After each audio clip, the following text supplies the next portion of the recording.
It looks like we're all drinking very sensible beverages. I've got a few beers for when things start getting a little bit wild later on. when the feisty poets get on.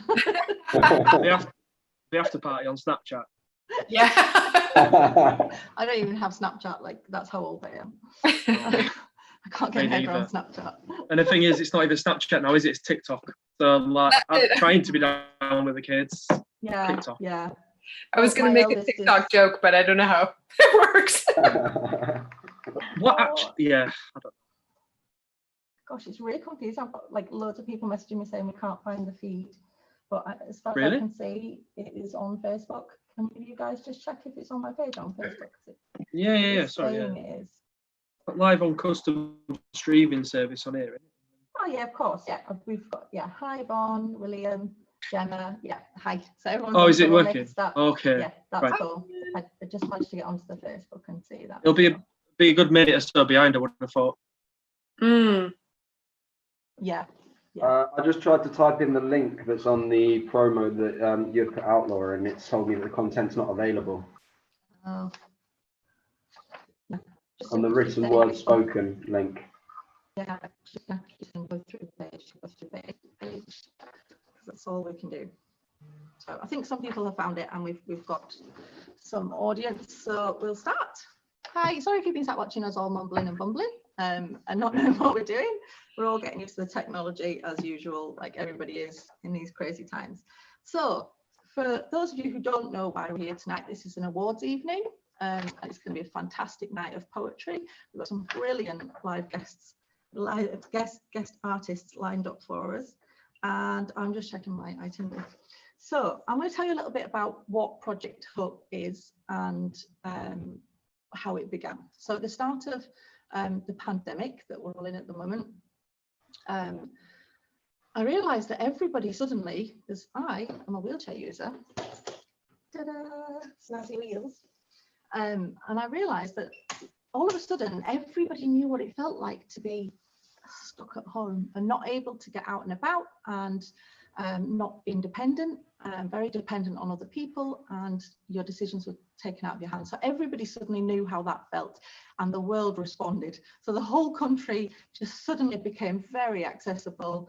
Everywhere, everything went online. All the things we've been told that can't happen for years are now happening. So this kind of opened my eyes a little bit.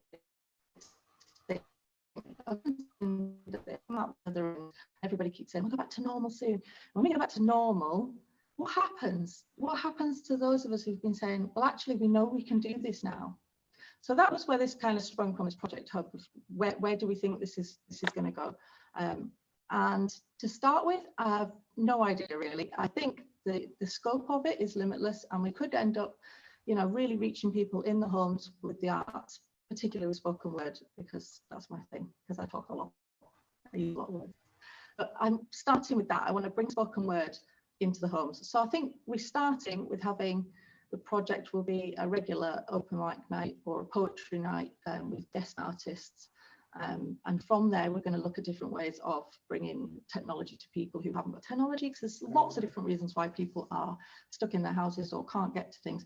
And that's, by the way, it's not a reason to stop fighting for accessibility. Obviously, we still need accessibility in all of the buildings and all of the venues that we go to. So it's not an either or, it's an as well as. So that's kind of the idea behind Project Hope. So I thought, well, get the word out about this project. So decided to do a spoken word online competition. And through that competition, we've asked people to upload 2 videos to YouTube with hashtag Project Hope in there on the title so that we can find them easily. And we had lots of responses, and it was really fun watching everybody's videos. It's been really good. So we've had some great guest artists join us tonight, but they've also been with us whilst they've been watching everybody's videos, which there were such fantastic entries. Well done, everybody. And yeah, they've had a look at them and they've chosen their favourites. We tried to steer away as much as we could from saying judging, because I was really open to people who are new to spoken word or new to the arts industry, and I was really eager for people to come along and try it for the first time, which I didn't want to put them off by saying you're going to be judged with, sort of all this technical jargon. So yeah, we had lots of entries and we've had lovely guest artists have been not judging and watching them and choosing their favourites, which videos really spoke to them. So all that said, I'm going to stop rambling on and we're going to look at, actually no, I'm sorry, I've just changed everything around. I'm going to introduce our first guest artist. She's an absolutely wonderful poet. She's from Bradford. She's doing some amazing things right now. She is just on fire with spoken word and poetry. She's being published very soon with the press. That's coming later this year, November.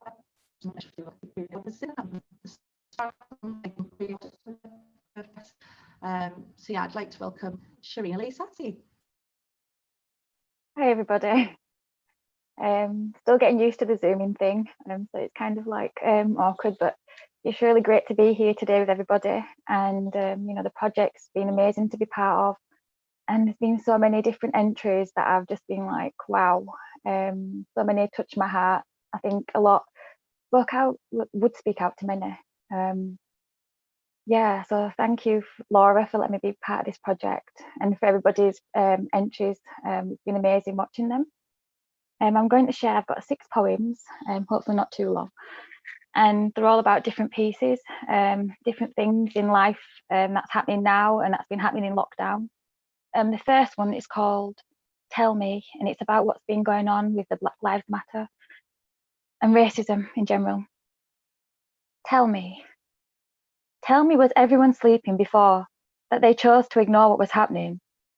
What's been happening for years and years, all the bloodshed and tears? Please tell me why now.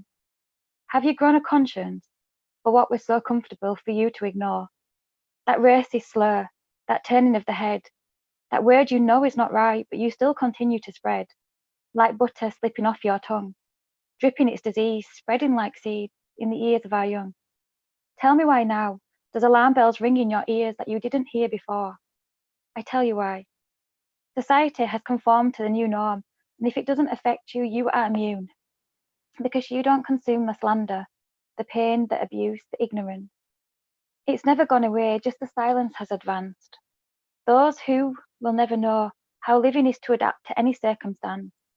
If you're to survive, if you're to stay alive, if you're to feed your family, what struggles have you faced when opportunities are slashed because of your race? Tell me, what pain have you endured when one's kicked to the floor with their hands cuffed behind their back?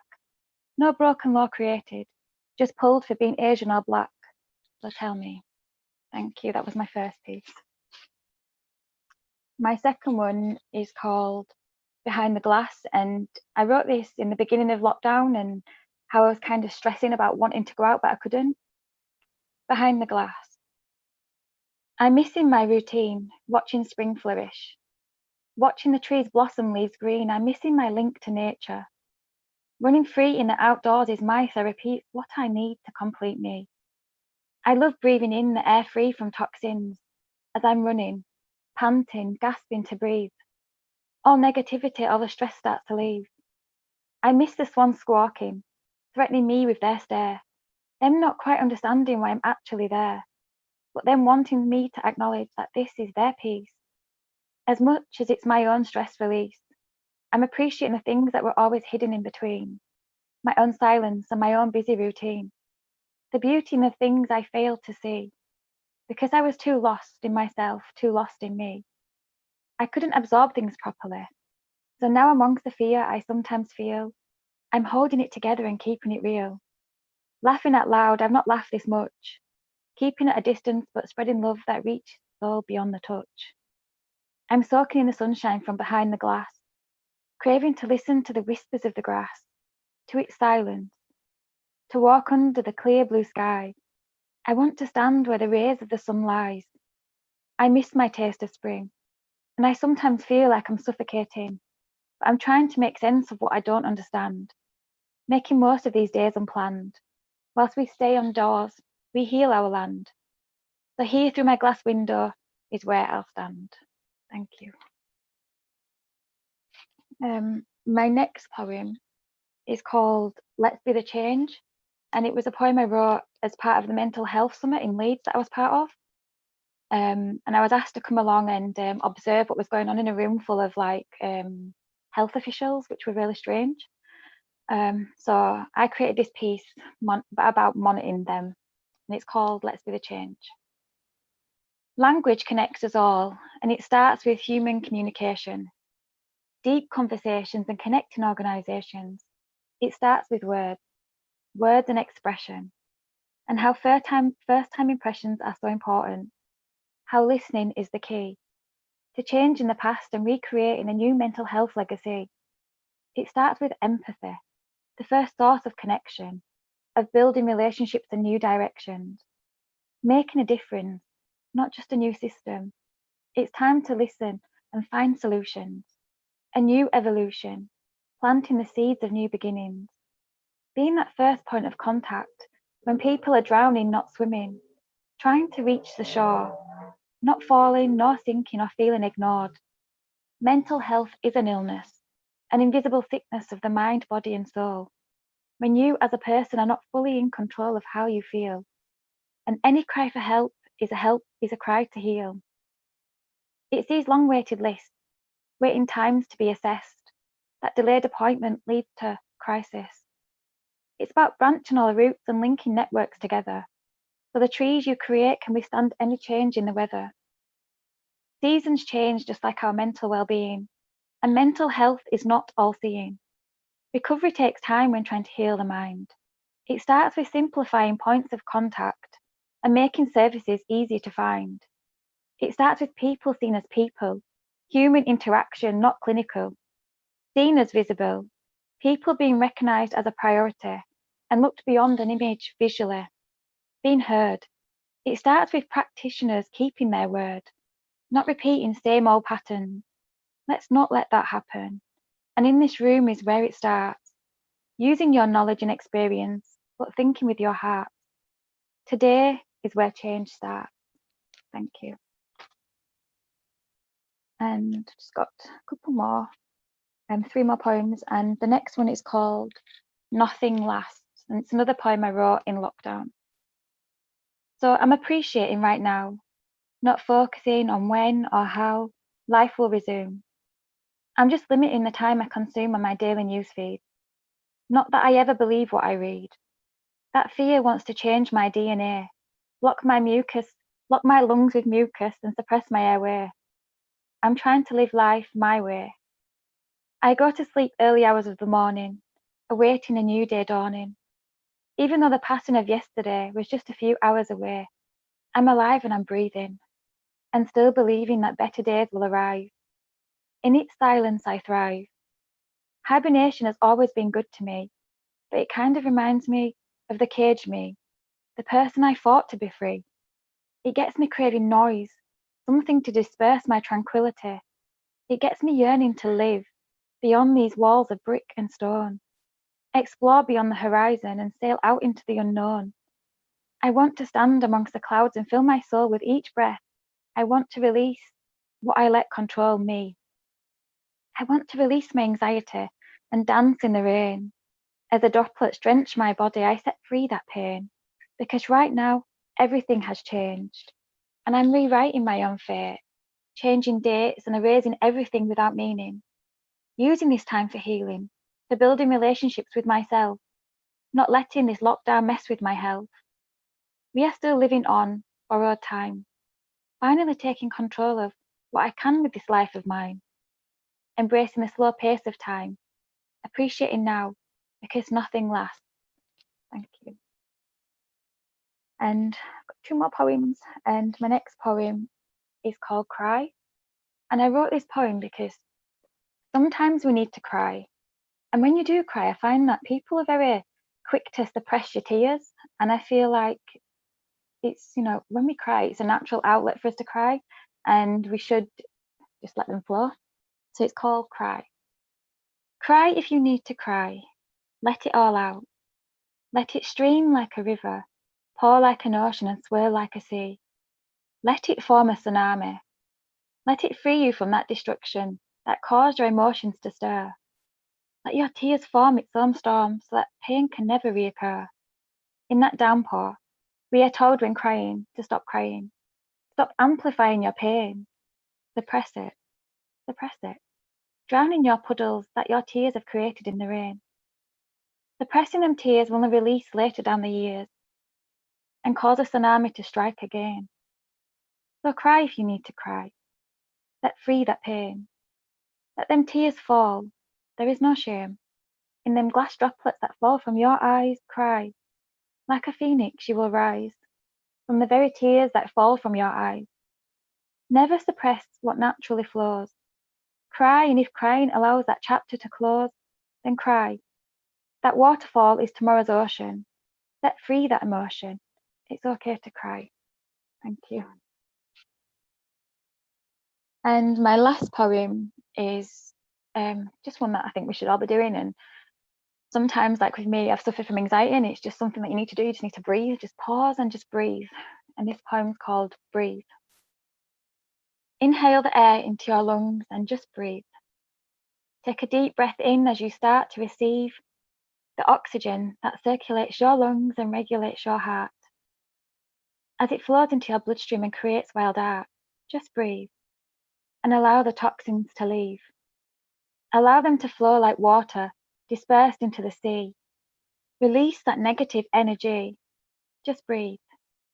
Fill this very moment with pure light. Ignite that inner peace, that deep feeling. Just breathe and allow the anxiety to leave. Start the healing. Allow the body to unwind as you release the thoughts of unkind that prevent your mind from just breathing. Just breathe. It's okay to leave the world standing when life becomes too demanding. Just take a step back and breathe. Allow the stress to leave. Inhale every breath of air as the lung starts to expand. Just place your hand over your heart. Feel that life within, that beating, that pulsing, that breathing. For you are life. With every breath that you take, every morning you are awake, you are life. Thank you, everybody.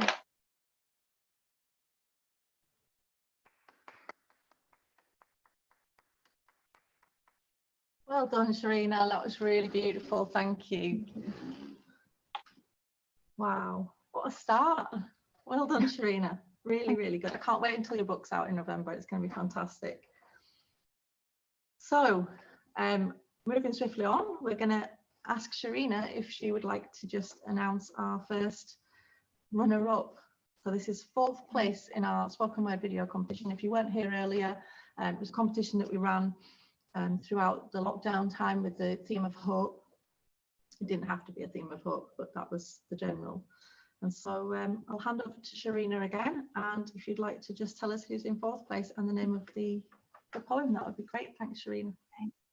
So this beautiful piece is by Helen McKinney, and it's called Beautiful Sweet Medicine. Brilliant.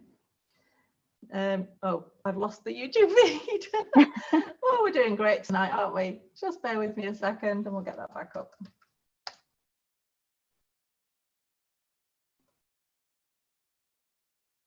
Sharina, your poem about crying, it really speaks to me. I think it's amazing. Just, yeah, definitely relate to that.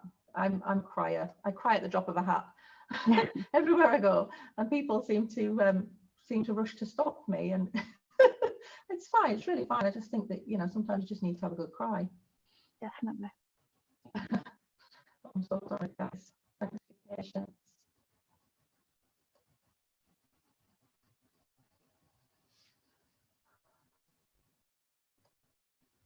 Nothing ever goes right on the night. Okay, so let me just get this back up. And there we go.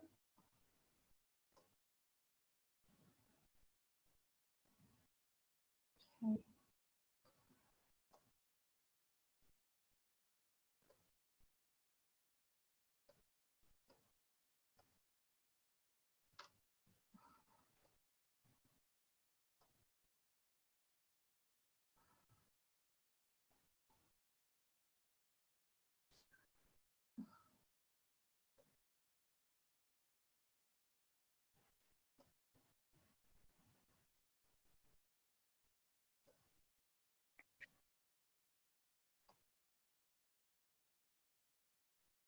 This is my spoken word piece for Project Hope, titled Bittersweet Medicine. Last night I couldn't sleep. Too many words. They hurt. My ribs strain, my throat roar as they scratched their way to the surface, scorching the air around me. I grabbed hold of the one thing I had to soothe me and stuffed it past my dry, cracked lips and over my swollen tongue, to coat my voice with its syrup, melting the thorns from the bitter roses I'd gorged on. I gagged, but pushed it down with my fingers further till finally I could feel it in my blood, numbing the pain and giving way to sleep and wistful dreaming.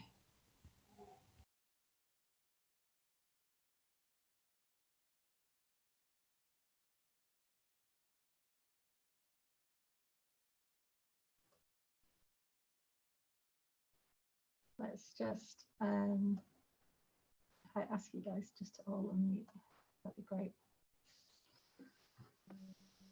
Well, That was ace. I love that one. Was really good. So, oh, fantastic.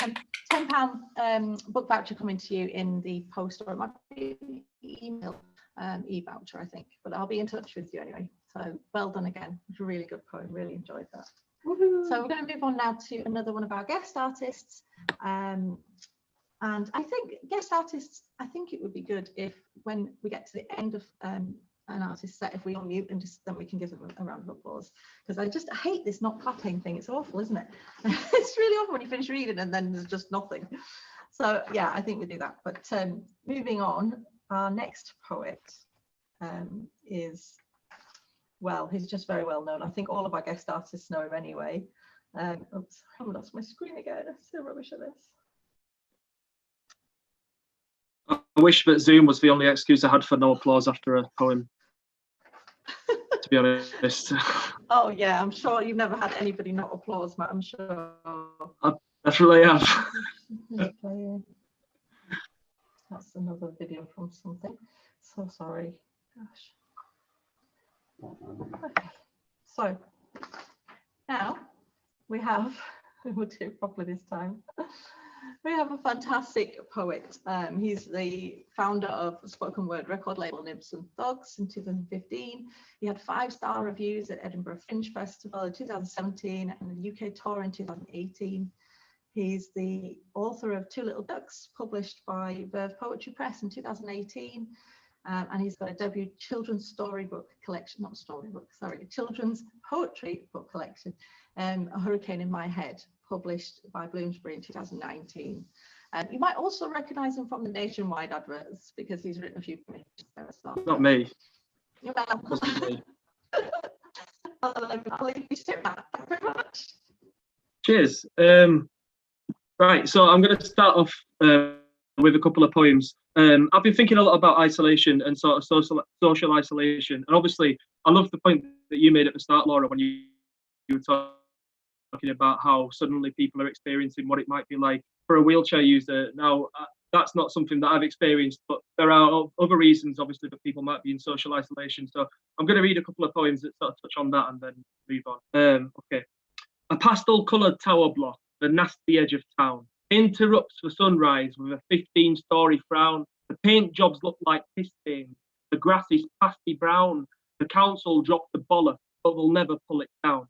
Franco is a failure by the age of 23. He used to be a rock star. Now he works in HMV. The Kimberley is a pity shag with little else to choose. A recovering alcoholic, she works in bagging booze. The sellotape, a broken sign, the elevator door. Step inside and fornicate as he moves between the floors. For Franco, it's a mission. Sex is now a sport. For Kimberley, it's all about the risk of being caught. They silently pretend that they get any pleasure from it, and then they roll a spliff to make the other person vomit. Netflix is a sedative. The eyelids win the duel. Tumbleweed existence, as boring as it's cruel. No one said the 20s would be destitute and bleak, formulating saving plans to see them through the week. With the papers in the Rizzler pack that say you're nearly done, Kimberly made a collage that said, I haven't yet begun. The strip lights are flickering. The toddlers wear designers. graffiti on the wall that says victory to the miners, destruction to procrastinate, convenience is queen, unhinged, uninhibited, unheard, and unseen. That was my first one. Was that all right? Did it break up a bit? It said your internet connection is unstable and I had a little panic. All right. Okay, cracking. Right, this one's slightly longer. I don't know why I felt the need to announce that. Tonight belongs to these two and no one else. A bond that does backstrokes through arteries. Maria and Tanya, pizza and gin, a friendship formed in pigtails. They privately survey the surroundings, assess the town with full panorama, and Tanya always chuckles when Maria pours the measures. It's meant to be a single, it's closer to a triple. Flashbacks and verdicts are neatly interwoven with nicknames that would land them both in very serious shit. Maria dips her pizza in the mayo. She used to dream of a townhouse which overlooked the bay. No need for seashells and a treat for young lungs. She has sample pots from B&Q in turquoise and magenta, but lids gather dust beneath a damp mushroom wall. Lungs accustomed to a different kind of moisture. The light bulb in the bathroom is flickering, like an arm on the brink of wrestling defeat or canine eyes in a throes of sleep. He's used the same towel for months on end. Toaster keeps tripping the fuse, and there's a Tupperware box in the top of the fridge entirely filled with mold. They laugh about the worst of times and cry about the fifth. Each fresh scandal is merely the council repainting the roads. They arrive at the subject that fills Maria with fear. See, about how he ditched her on her 22nd birthday. But Tanya laughs it off and says, babe, you'll never cut mine, and then soothes her with an anecdote that springs from simpler times. Tanya was kicked out on her 16th, maternal doors slamming since the scuffle in the hot, booze and blood and broken glass erupting from the bubbles. She spent 3 nights on the street and then 9 months on sofas before her mother fell in love and took her back. Fish fingers, unwashed uniforms, Candy Crush, Krispy Kreme, amplified absences, leftover loaves, and loathsome lovers. Tanya sucks her fingers when she's finished slicing lime as Maria briefly muses on the love she's come to know. Xbox, Netflix, ready meals, pennies, toenail clippings, ashtrays, and multi-packs of crisps. At 22 and 29, they're just busy waiting to die. When she's alone, she feels horny. When they have sex, she wants to cry. She says that she's aching to leave, but the window of opportunity has passed. Tanya says that's bollocks as she pours another glass. They swig and they hug and they snigger and they sigh and they sway to the old school bangers. Fatboy Slim, Basement Jack, and Madison Avenue. They talk about how utterly unfathomable it is that either of them will ever own a home. About the threesome that they had on a holiday in Greece, or how Tanya got pissed with a driving instructor and she passed at the 8th attempt, or how of all the girls in the form group, when they left at year 11, there's only 4 of them who don't have kids. Babies born for benefit, an adorable escape, square pegs in round holes being battered out of shape. Sleeping bag, and then finishes the gin. Cheers. Okay, so I'm going to move on now. Obviously, a subject that's been spoken about a lot recently has been the Black Lives Matter movement, which is incredibly important. And as a result of that, a lot of people are speaking about white privilege. And the word privilege is very problematic for people who come from a tough social upbringing, because they hear the word privilege and they think Porsche, second home, whatever. And it's difficult to understand. Now, I'm from a working class background, but I do obviously recognise that I have white privilege, and it's a conversation that I'm trying to have a lot. And I'm going to start off with this point that it's not directly about white privilege. The next one touches on it, but it's the anger and resentment at the establishment that led a lot of people to vote Leave stems from a lot of things that aren't racism, basically. Like, a lot of racist people voted Leave, but not everyone who voted Leave is racist. Sorry, I'm waffling. I'm trying to, and it's that anger at the establishment that caused a lot of people to go, basically. And the coal mining community is one section of society that feels that anger. So I'm going to read a poem about that and then talk about the wider picture. Okay. Every day as usual, before the birds had cleared their throats, he'd wake in a room dark as most ever see and creak to the kitchen, 4 sugars in his pint of tea. The deputy does not carry coal, but a burden just as heavy is to head him first with his lamp and his nerve and satisfy his judgment but without a single doubt to share, the pity's fit for lads to wear. Only in his last days, in the 80s, and he'd only be half away as he trudged down a well-worn path with a frame of a colliery emerging as a silhouette. No need to check the mine. He wouldn't go past the picket, but still he'd have to phone his gaffer, reporting in for vacant duty, day in, day out, day in, day out, just as usual. Lads he loved like brothers, after years of risking life and limb, united on the picket line where chance of work was less than slim. He'd to stand there and watch them either broken or breaking or stone cold silent, and be sent in all these coppers, shipped in from elsewhere, London or Nottingham or somewhere else irrelevant, and he could only watch in disgust as they taunted the picketing miners, wafting notes that floated on laughter as though they were prodding a caged up animal. It was so much more than a job or a career. It was his life, his pride and his honour, communities and livelihoods being torn apart before his eyes by those employed to serve and protect us. And 30 years later, we've seen our final closure, the fist that forced decline and the aftermath's exposure. Hard drugs, hard luck, voids left to rot, people with nothing but will give you what they've got. Industries in history books, prospects for commute, postcodes left anonymous, strangled at the roots. I appreciate pros and cons to poll, but either way they acted with brutality, treated with contempt and disregard, crushed by the state, survive on solidarity. Ideology that brought a generation to its knees. Farewell, Kelly. Rest in peace.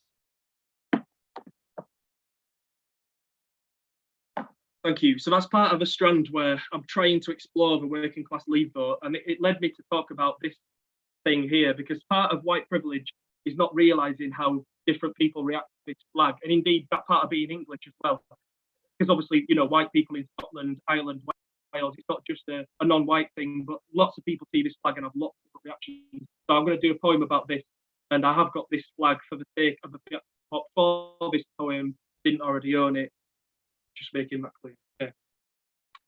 The Britpop snarl, Jerry's dress, cool Britannia, girl power, shaking hands with Tony Blair, the 90s finest hour. Nick Griffin's BMP from the ashes of the National Front, the Falklands Wars, up yours, Delors, the Boxing Day hunt. Contextual chameleon, so keen to misconstrue polarised reactions to red, white and blue. Winston Churchill, Austin Powers, Michael Caine, bouncing bombs, Rangers fans at Ibrox, the last night of the proms, flags beside the railway line, Britannia Bar in Magaluf, Northern Ireland's marching season, soldiers sleeping rough. This flag is liberal guilt and pride and honour too, an ever-crumbling union, red, white and blue. It flaps and drapes, emboldens, adorns, comforts, confronts, welcomes and warns, verifies, intimidates, emblazons, provokes. Some, it's nostalgia. For others, it chokes. Mods or monarchy, paint or teach, Buckingham Palace or Benidorm Beach, roadside burgers, readers' wives, Enid Blyton's famous five, tourism, paraphernalia, Boris Johnson's bumbling failure, car stickers, car tattoos, coffins on the evening news, a reg plate on a lorry bound for Dover, an orphan's eyes fixated at a tunnel by the port, a victory lap for Team GB that Sunday night in Stratford, families nationwide enraptured by a sport. From Only Fools and Horses, Corrie and Mr. Bean, to the savage, brutal empire and all that came between, the great British Bake Off, the crumbs of Enoch Powell, squinting for a lounger in matching shorts and towel, a pin badge on a polo with braces and a Harrington on a skinhead in a flat-roofed pub, the girl dressed in gingham with a little plastic flag, the Jubilee in sepia in the local Liberal club. If it's an emoji in your Twitter name, we probably disagree. Bigots blurring boundaries. Should hate speech be free? I feel bad for saying I'm ashamed of it. I feel bad for saying I'm proud. Arms aloft, chanting with my back towards the crowd. This flag is a threat. This flag courts suspicion. This flag is childhood or chasing pole position. This flag is my privilege. This flag is my oppressor. This flag is law and order. This flag is an aggressor. Yeah, this flag is kicking off and this flag is clinging on. This flag is a pensioner that owns every swan. This flag is liberal guilt, pride and honour too, an ever-crumbling union, red, white and blue. Royal weddings, fish and chips, Monty Python, Nelson ships, swinging 60s Mersey Beat, Dr. Martin's, Carnaby Street, Pooh, Jam, Pistol, Stones, Paden, Oasis, Blur, Henman Hill, Telephone, Shaken, Not Stirred. Right up in 40-degree sunshine. The Cockney rhyming slang, Blackpool illuminations. In 1966, it was a symbol of the times. Now, mainly racist connotations. Oppressive rule of Ireland for 800 years. The invention of concentration camps, guns versus spears, rape, pillage, rule, ruin, educate, transform, liberate from fascism, call migrants, swarm, the butcher's apron, the lonely yomper, unification, divide and conquer. This flag is liberal guilt and pride and honour too, an ever-crumbling union, red, white and blue. Cheers. Thank you. So, okay, so I've got 2 more. I think I've been on about 13 minutes. That's okay. That's fine. I've got 2 more, but not too long. So either side of the EU referendum, I was volunteering at the Calais Jungle refugee camp, which was obviously a bit of a headfuck. And I was trying to navigate the reasons why people would vote leave, whilst also volunteering at the jungle and trying to even begin to contemplate why people were there in the first place. And obviously this comes at a time when we've just voted to end our freedom of movement. Now, freedom of movement, obviously, something that we were able to do. Nobody in the jungle refugee camp had freedom of movement. They were forced to flee from war zones. That's what a lot of people don't seem to understand. I realise I'm preaching to the converted, but my point is, what I imagined to see, based on what I'd seen in the news and what I actually saw, were 2 totally different things. So I'm going to do 2 quick poems about the Calais jungle. This first one's called 22 Miles. Just 22 miles. That's all it is. The sunlight bounces off the cliffs, and because they're taller, they look closer from France. I listen to the waves lapping over breakfast. I'd have a croissant and a coffee, but I feel sick. I'm sure if you've traversed through continents and oceans, you're going to look across and think, I could swim that. The seagulls float gracefully in ravenous packs, and my head's a fucking shed from all the parallels and chasms. David Williams, 10 hours 34, port relief. Eurostar, 1 hour, 29 quid. Channel Tunnel, 45 minutes, 49 quid. P&O ferries, 90 minutes, 40 quid. Smuggler's dinghy, through the dead of night, up to 13,500. Yesterday afternoon, I was sat playing cards with Ethiopians and Eritreans. The breeze picked up, so they invited me inside, into the home. And no word of a lie, right? No word of a lie. It was a Bradford City sleeping bag. Now, for those of you doing an internal shrug, there are 22 miles between their stadium and my home. It's the same between Leeds and York, between Newcastle and Hartlepool, Manchester and Blackburn, Birmingham and Leamington Spa, Northampton and Milton Keynes, Bristol and Newport, Oxford and Reading, Portsmouth and Bognor Regis, Romford, Southend, Calais and Dover. They ask me with wide eyes if Bradford are a decent team. I haven't got the heart to tell the truth. I want to ask them all how they got here, how long it took, and how they managed. But that kind of thing is either volunteered or locked away. They offer me a cigarette and I smoke it just to socialise. I give them some euros to buy some beers and I'm Father Christmas. But the people who've walked across deserts, whose drivers were shot in the chest, whose dinghies were sinking and floated ashore, whose bodies were subjected to unspeakable acts. They burp with the beer and cheer with the cards. For a while it feels normal. The universal language of betting and banter, brotherhood forged in the belly of the beast, flags and our playful affiliation. The lad sat beside me, taps me on my knee, so I lean in and lend him my ear. He asks me very gently if I can justify why my country is leaving them here. His question somehow silences the room. Playing cards stripped suddenly of worth.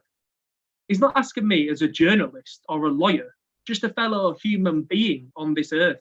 I feel sick again with shards of sunlight piercing through the roof. They ask me if they're likely to be welcomed in by law, and I haven't got the heart to tell the truth. Okay, thank you very much. I've just got one last poem, which was also written about something I experienced in the jungle. It's a true, as well, anyways, I'm just going to do it. Sorry, I'm waffling too much. I'll just do it. The way he looks at me, I feel like a hologram. This boy, barely double figures. We're meters from men dressed in helmet, and shields, fingers inches from triggers. His knockoff Barcelona shirt is all that's left from home. The bulldog in the ballot box is taking back control. These orphans left inhuman are aching for a chance. The ringing in his ears might be tinnitus or trauma. His trainers are size too small, clutching paperwork to exercise his legal right to Britain, whose government responded by building bigger walls. He travelled with his dad, but his dad's no longer with us. Sweating at the break of dawn in the sunlight, he shivers. His mother and his sister never made it out of Syria. Syria, so sinister, he could no longer return. Nearly 1,000 children in this nightmare called home, and 78% of them are living here alone. We're standing in the school. Marco is the teacher. He's got a sofa now in Newcastle, but it's still a weekly feature. He said, draw your favourite superheroes with pencils and a pad. This boy sat in silence and drew a picture of his dad. Cheers. Thank you. That was awesome. That was amazing. Fantastic. Thank you very That's much. really good, Thank Matt. you. Well done. Yeah. I should have asked about this. I should have asked about swearing before I started. Sorry, I think I've gone a long way past that line. I won't worry about it. It's fine. Yeah. I maybe should have said don't swear. By the way, Matt's book for kids is actually really good, even though he did swear. He doesn't swear in that book. My daughter's got it and she absolutely loved it. She whizzed through it. There is what? I promise you, it's nothing like any of those poems. My kid's book is nothing like any of that. I promise. You're very In case you're versatile, horrified. Matt. I'll give you that. You're very versatile. Sometimes I'm happy. If it's all right with you, Matt, I'd like you to announce our next runner-up with Yeah, third prize, third sure. place.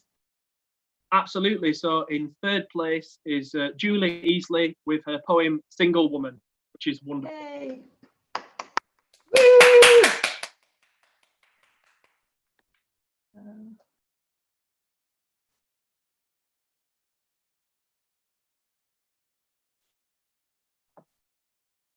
Hi,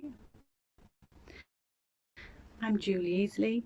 I'm a poet from Saltburn in the northeast of England, and this is my poem about hope, and it's called Single Woman Gazing. I always gaze at couples, sometimes for far too long to be considered normal. It's like some weird thing wired in my mind that makes me want to stare. A desperate need for desire, perhaps, or a perverse sense of voyeurism. My eyes avert at the mismatched. Expert as I am at couplings, I choose my muses with precision, though it's not an exact science, I must add. I couldn't churn out a step-by-step guide to proper couple spotting, but the signs are there in the simplest of gestures. You might think, what does she know, this single woman gazing? What right does she have to assume we are seamless? And I would look you in the eyes and tell you that I know love shouldn't send you out into the world broken. And this watching I do, it soothes the part of me that aches. It soothes me to see that love isn't about control, that love exists beyond a fist, that love can hold you close without suffocation. I see that love can be almost perfection, and shameless as I am, I gaze.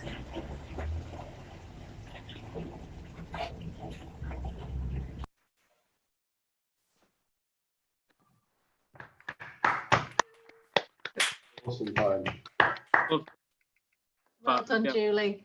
Fabulous. Really good poem. Yeah, really enjoyed that. So there's a £20 book voucher on its way too. Now, before we move on for our next guest artist, I thought I might read a couple of poems. And the first one is called Ehlers-Danlos syndrome. I've not read this for a while, but just decided to read it about 30 seconds ago. So this is about the syndrome that I have. And the reason why I'm in a wheelchair is symptoms from that. Ehlers-Danlos syndrome is not that well known, Nobody has heard of it wherever I go.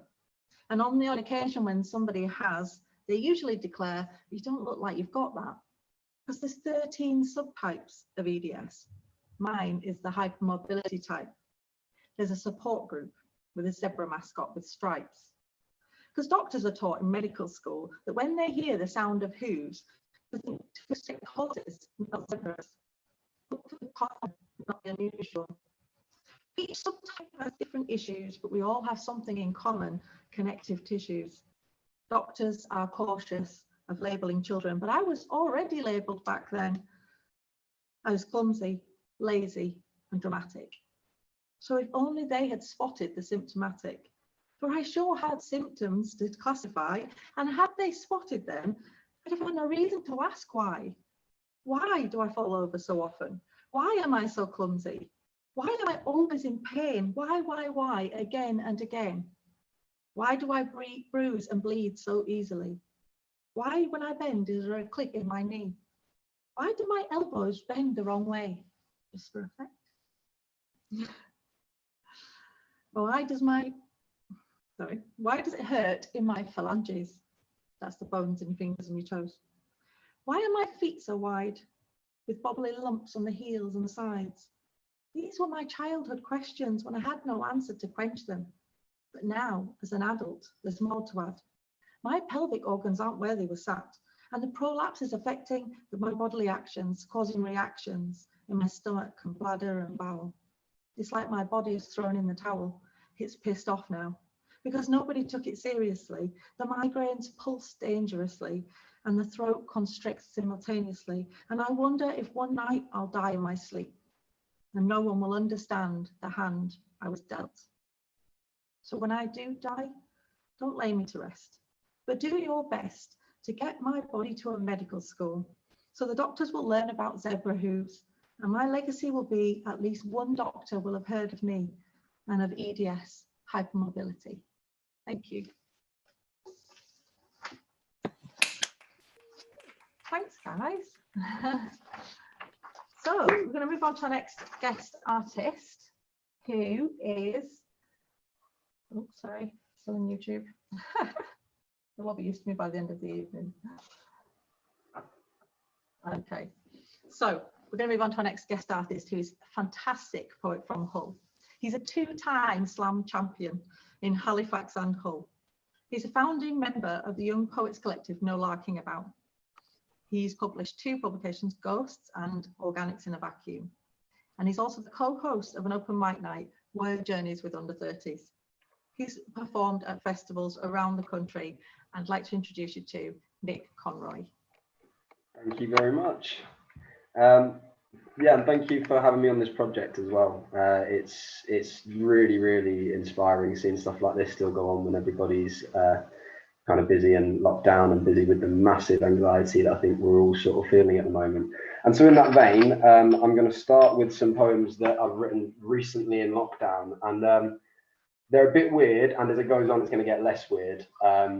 Just because the poems I've been writing lately, I've been trying not to write poems about what we're going through right now, but then it feels weird writing about anything else. So I just sort of start feeling my way through the poem, and they end up being about a bit what we're going through. It sort of creeps in.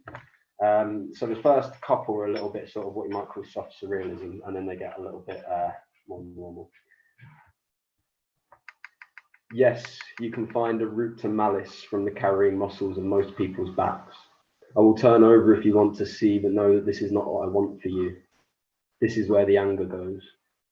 All foxes seem to do lately is ask me how it feels to take a number. Yes, I will take my clothes off. Yes, I will practice tapping my nose to the dirt like testing yogurt. And sitting there tangled serenely, thinking up rough iterations of ketchup for the early worker cafe. Tomato, Tommy, red, vine juice, vineyard, fucked it. Topple a modest empire then. No dad jokes, no Breaking Bad quotes, and let's not make it about class, okay? Rows of dusty charts in a huddle, straight thinking and praying some help to their brothers in the other room. Fire, priorities, there's a saying in there somewhere. Did I read it in a subscription journal? Did the corner preacher in the rough borough place it on me like evidence? The first to guess right can hold my place in the queue, bask in the slow shuffle, develop a knack for taking orders as though they're cinnamon. Spit them back, kid, your body's telling you. These police first use riot shields at a carnival, so they are performing. When we see them, feathers matted to the pane, fingernails of the drag queens jutted like Boudica scythes, remember their props.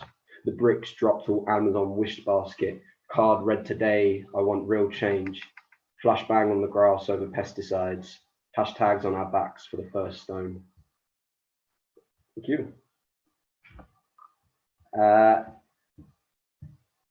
The next one I'm going to read, I suppose, is a little bit less about the lockdown, a bit more. It's sort of maybe my response to Sharina's piece about crying, because during the past year or so, I've been really trying to look back and assess the toxic masculinity that's existed in my life. And one of those things is that I just have some kind of emotional blockage. I really struggle to cry at times when I want to cry, at times where I feel like I really need to cry. I just can't. So this is called blockages. The cat's urethra is blocked by crystals, and this will happen again. It's a warning. I'm not listening though. I'm punching holes in itchy grasses. I'm conducting insect flight paths like a theremin. What made you think I know anything about chronic patterns? Maybe my face becoming overworked chewing gum. Maybe the ash and cinders on my shoulders. The fire rubbing its hands behind my back, brewing a bang of something spectacular. Today, I saw a sparrow peeking through literature next to a coffee coming up with ideas. A worm lifted the earth to hide blushes, the chesty coughing infant looking like a contradiction. A wicked thing is coming for me. It has tried before, sliding off like water on cheap bunting, funny stories over drinks. I'm not telling the cat to suck it up. I taught myself to hold a pen wrong when teacher made us write a letter to ourselves. I'm not telling the cat I won't weep for it. It will come, but there are blockages. You should. Go in there with kind eyes and warm hands. Tell them we will make him better. Tell them that he can stay a little longer. Thank you.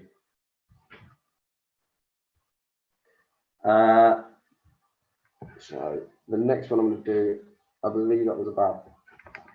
So the next one I'm going to do is about my parents, and it's about.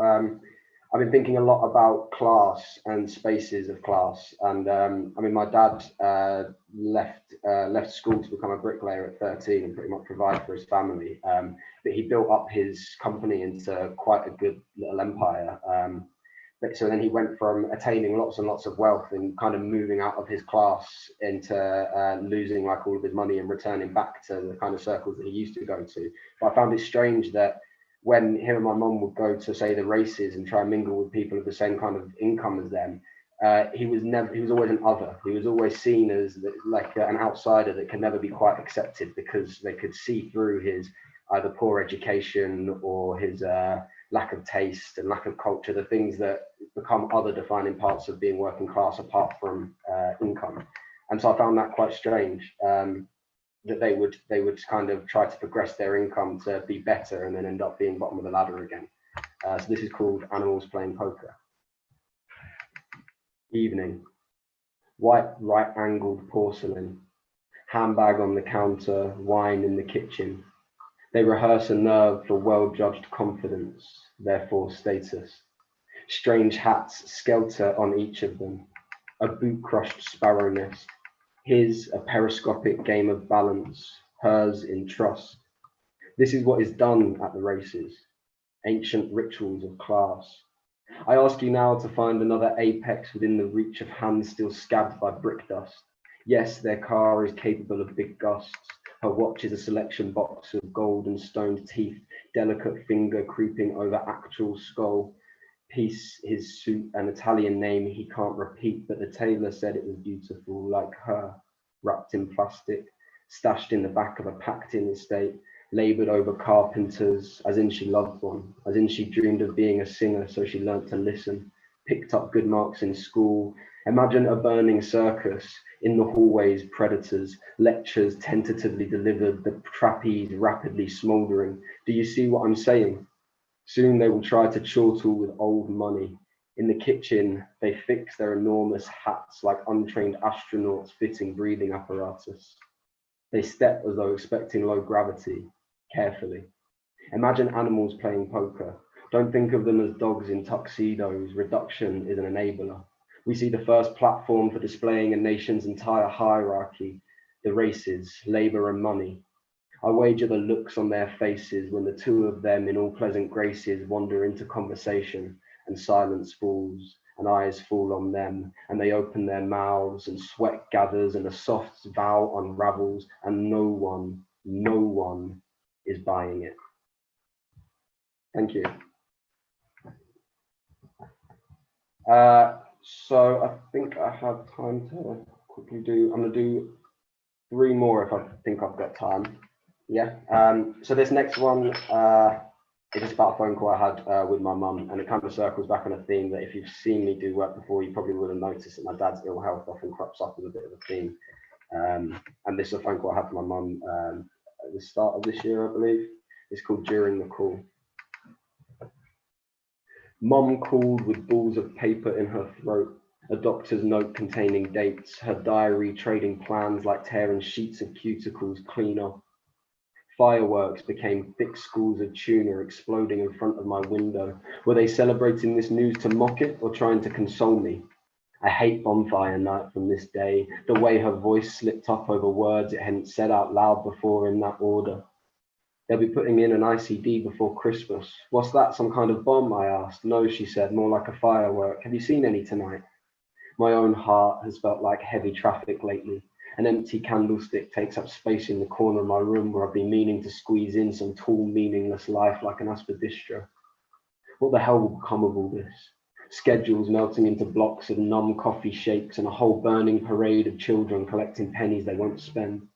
All of the things we don't say to each other, all of the carefully wired denominations of love squeezed into breakfast frets to fill in the gaps of comfortable family formalities.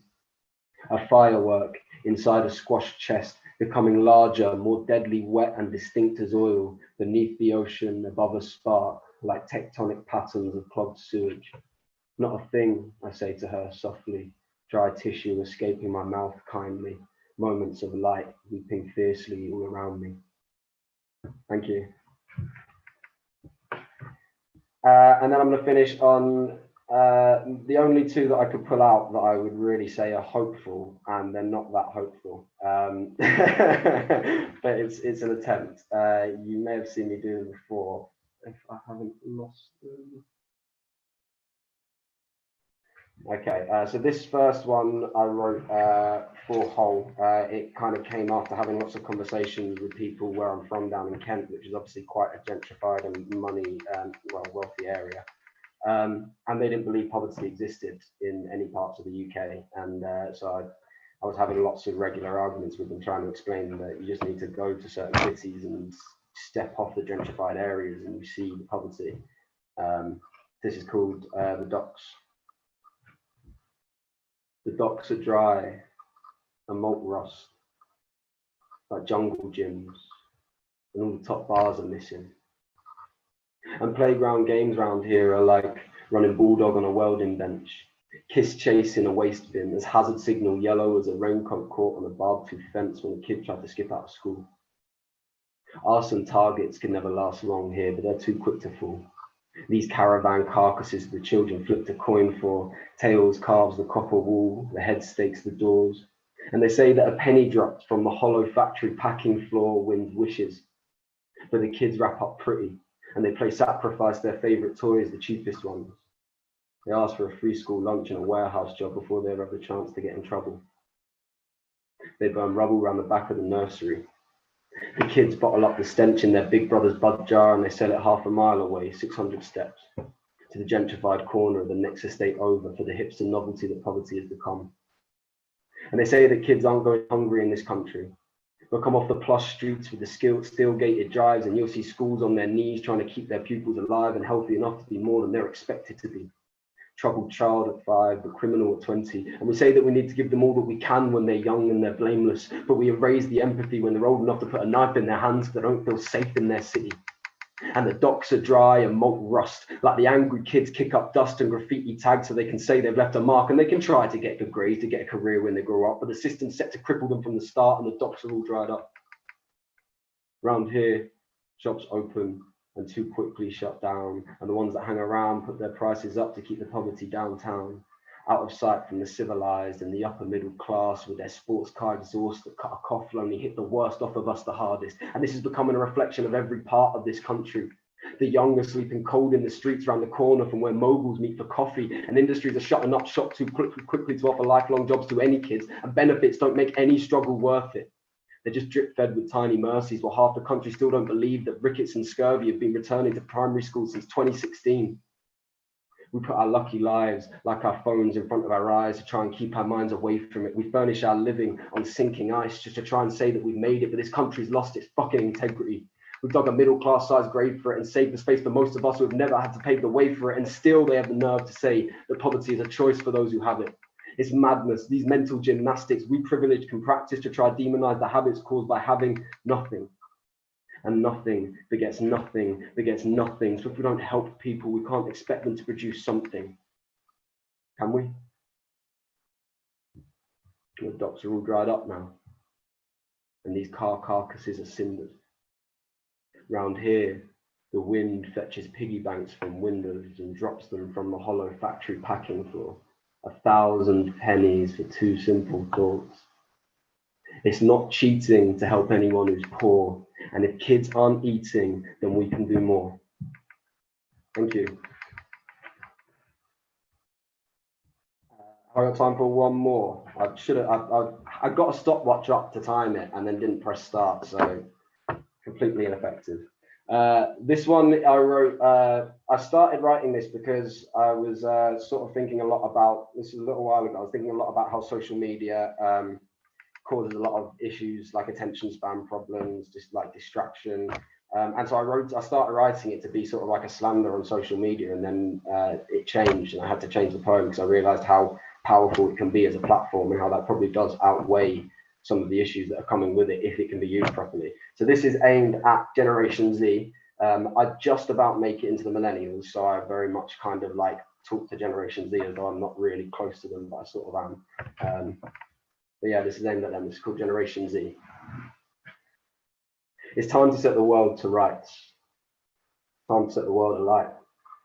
Because there's a lot of stuff said right now about this newest generation. They're apparently greedy, they've got no gratitude, incessant virtue signaling from a podium of slow attention and complacency. I mean, I'll always be someone who falls in between. Because I remember the tweed cuckoo shrills of dial-up and the fuzz of low-definition TV. I remember the need to shrink our phones so they didn't break our strings of thought more than their ringtones already could. And loads of you remember those. Loads of you remember brick phones you could murder a shit brick house with, and loads of you remember going to the library to flick through heavy tomes until the words jumbled into vomit. And all of us now know smartphones, now know Twitter and Instagram and Netflix, and the terrifying woes of trolls and group chats or happy sap emojis in the age of CGI with scarily detailed faces. But I'm one of the awestruck faces who had to get to know those like learning a second language, who marveled at MSN and chat rooms that connected you to places my ancestors could only write myths about. I was a snotty lad. I liked to stay indoors, but I was forced to go out because instant connectivity was a phrase that only got about when you were watching sci-fi like Doctor Who, Christopher Eccleston, not any of the new ones. And the news then was as selective as that which we are now used to, but somehow didn't seem to be the same as today's divisive poison pot stirring that panders to the few truths and the fake truths of those who don't get their news from Facebook.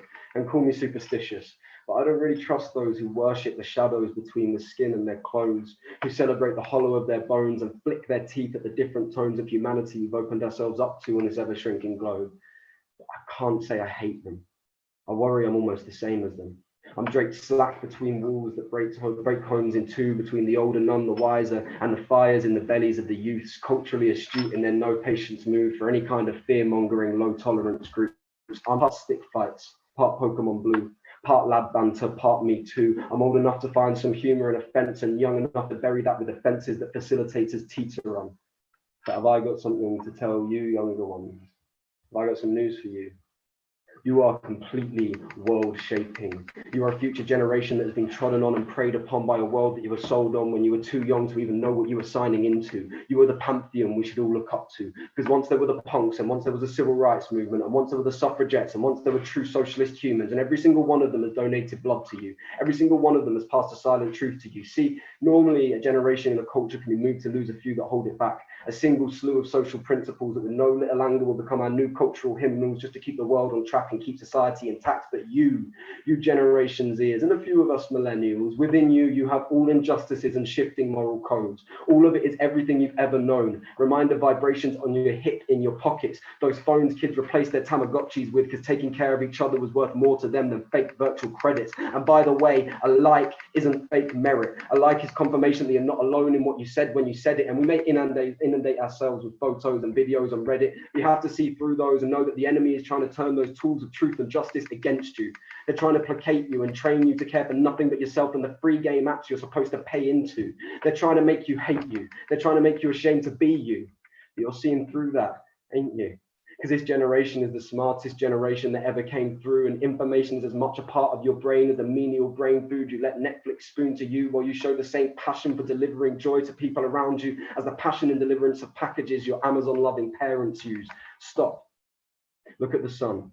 If it's nighttime, then pull out your screens and find a photo of the sun, because this is the power of the robots we've become. We are machinery with the blood of giants. We are Jerusalem. We are the kingdom. We are the people, and we are the slums. We are peasants compared to some, but the sum of us is more care and love than gloomy humdrum, and nothing in this world is bigger than that. Bigger than the straight line run that kids are making to food banks before they shut, and only you can put that into the news. Only you can be a voice for those whose tongues are busy keeping the heating running whilst they scrape for their food and make for their love. You, this generation, you've had your skull turned into sugar cubes. You lived your entire lives being told how to feel and what to do by primary colored lights and smooth screens that insisted on defining you. And yeah, I know right now I'm defining you by the internet and phones, but I hope you know that you are the smart in smartphone. You're the decider of the laughter if the joke doesn't hit home. You've taken what was meant to kill you and dumb you down and make you feel alone, and you've turned it into a platform that, unlike commercial teens and drop crack screens, can't ever be broken. You are arrogant. You are brave. You've assessed the right angles of spite and shame, and you've still decided to save them if they can learn to curve and call this world by its new name, your name, Z. Z for the end of the line and the end to fat cat bigot games. Z. Go redefine the measure of fast lanes and the shape of food chains. Shape this society in any way you like. Now go set this world alight. Go set this world to rights. Thank you very much.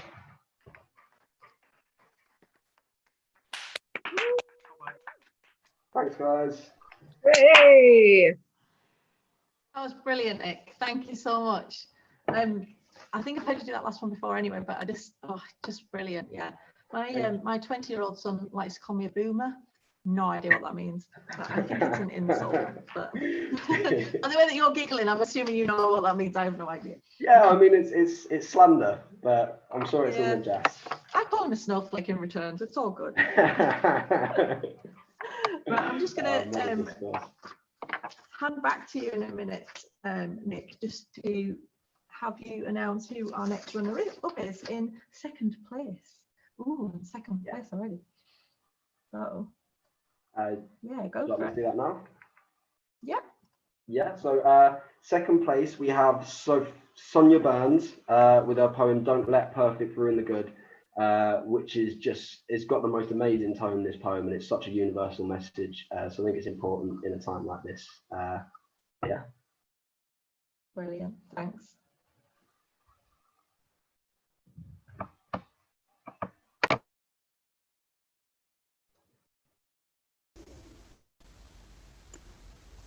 Last decade ended with a flood, and this one started with disease, but don't let perfect ruin good. There's still so much in life to please. This decade started with disease, but still sparks joy in many ways. It will not bring us to our knees. We laugh out loud at end of days. It's little things that get us through. Spring buds opening like eyes, a baby animal or two, the promise of a new sunrise, the hope that politicians will soon be exposed in all their lies and not just tell us to move on as thousands more sick people die. So even when the clapping stops and chalk rainbows are washed away, this will not bring us to our knees. We'll laugh out loud at end of days. Last decade ended with a flood and this one started with disease, but don't let perfect ruin good. There's still so much in life to please.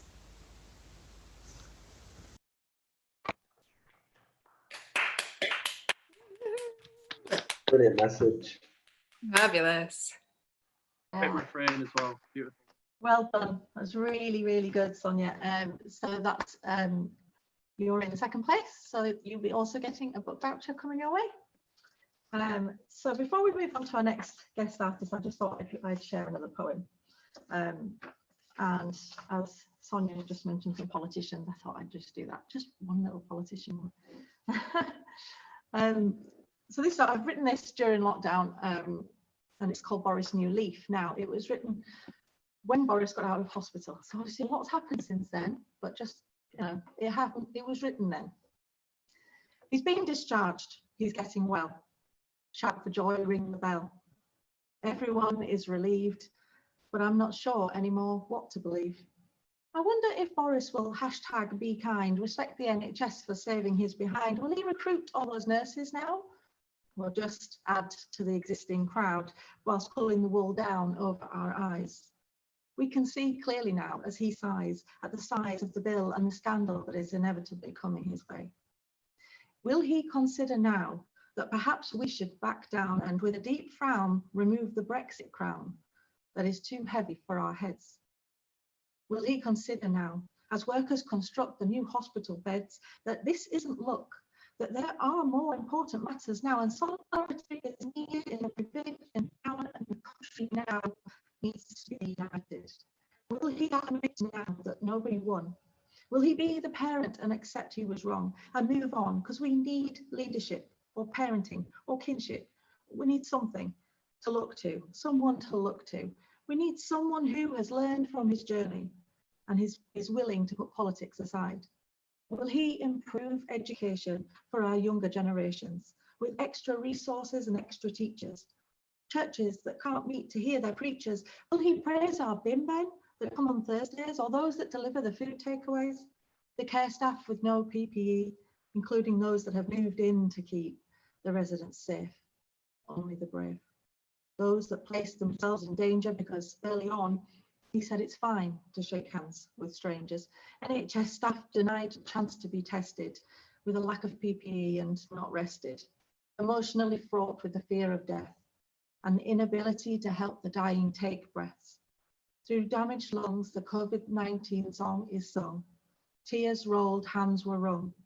Was there nothing our politicians could do but praise red, white and blue? Clap on Thursdays too? Will Boris now choose to uphold those living in the care homes, staff wearing nothing but a thin plastic apron, the forgotten of a previous generation left to die alongside those by their sides, taking the places of husbands and wives forbidden from visiting for their own safety?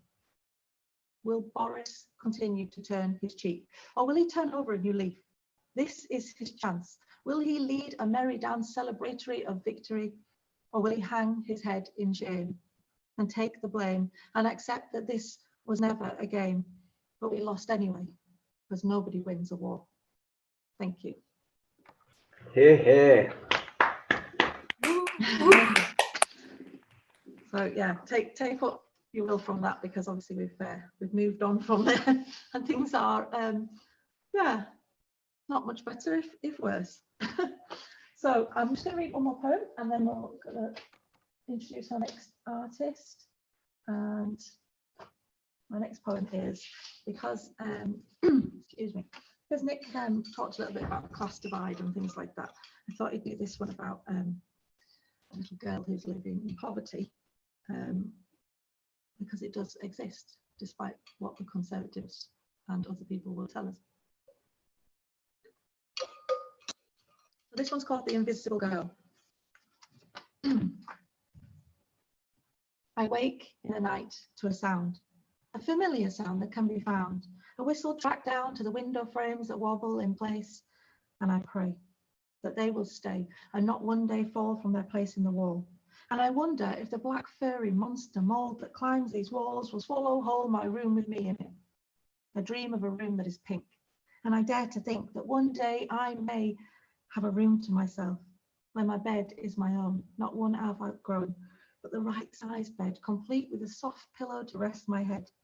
There is no black monster to swallow me whole in my dream room that is not cold, and my skin does not itch, and the wind does not whistle like a cackling witch, and I don't have a cough, and my chest doesn't rattle, and breathing doesn't feel like a constant battle. And when I wake in my new pink room, I'll gladly get up and go to school. For the children there will not look at me and run, but they'll let me join in with their fun.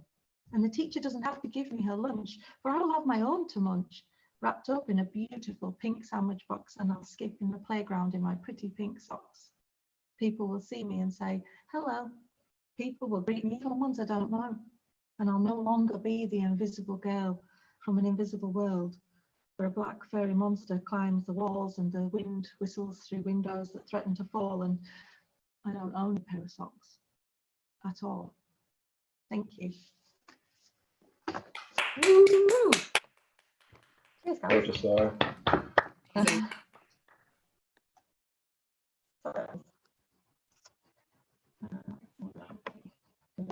So I'm very pleased for now that we are now on to our fourth guest artist.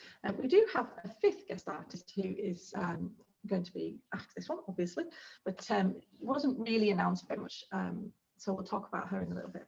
But, just to give you a forewarning that we're not really getting to the end just yet.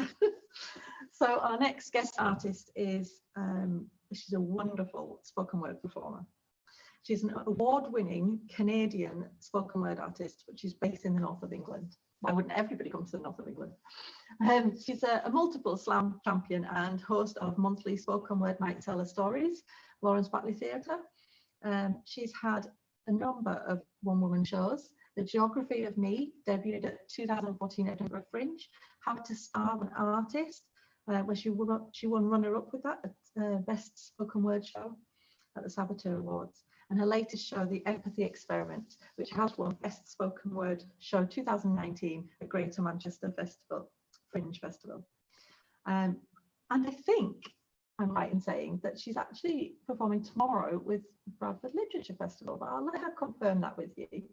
So I'm really pleased to announce that we have Rose Condu. There you go, Rose.